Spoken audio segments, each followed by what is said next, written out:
You remember the coup of 1979 that he did and was unsuccessful, that he later went to jail for it. Remember, I think for almost like, he came back in 90, he was jailed for treason, came back in 1981.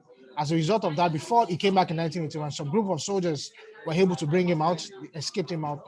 In 1981, he came back, plotted another coup. And at this time, he was able to overthrow the government that was in power at the time. So my question is, what exactly is this kind of man to Ghanaians, knowing that it took them to a rough path to achieve the democracy in which they are even enjoying now? When you talk of Ghanaians, it's like you are talking about any human being, any part of the world. There are the elites and there are the regular people. The elites were badly bruised by Jerry John Rawlings. And how you will know is that the poor people called him Junior Jesus. The elite called him Junior Judas. And he was fond of differentiating between the two. He was always saying it, that some people, because I call him Junior Jesus, and he will say, Chief, no, there are people who disagree with you. There are those who see me as Junior Judas. So it depends on which side of the divide you belonged. But what I know is that when a great man dies, that is when a lot of people begin to appreciate what he did while he was around.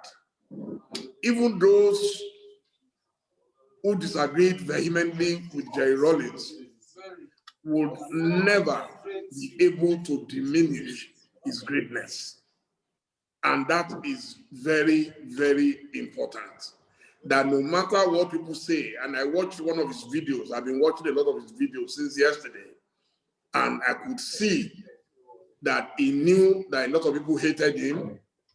There were people who disagreed. They even thought he came to destroy Ghana. But for those of us who were old enough to know what Ghana was going through, Ghanaians coming to Nigeria to do shoe shining, to be teachers, and so on and so forth, they were rationing commodities at the time. Ordinary vegetable oil, Ghanaians didn't have. You know, soaps, detergents, they didn't have. So, and yet a man came and turned that situation around. Although people complained that he stayed too long, but I think he needed enough time to do the surgical operation he came to perform. And he did it so well. It laid a solid foundation for the Ghana that we all know today, and made it impossible for subsequent leaders to behave irrationally.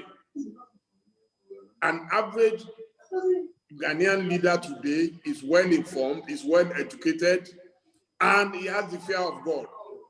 That does not mean that Ghana is perfect. No country is perfect. That's not to say their leaders are perfect, but you could see in Ghana that there is healthy competition between the ruling government and the opposition. A lot of that we don't see in our other African countries. Okay. Ghana is so blessed that, for example, they have an election next year, December 7th, the next month rather. And whoever wins that election, you can be sure is not going to be an illiterate.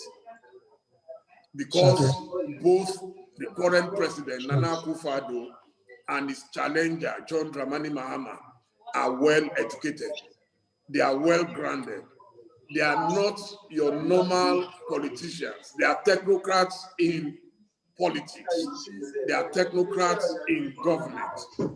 So when you look at their campaigns, they campaign based on issues. They don't campaign just coming to abuse your father, your mother, like we see elsewhere. There are countries where people don't even talk anything about issues, no manifesto, no nothing. In Ghana, you must talk to the people about issues.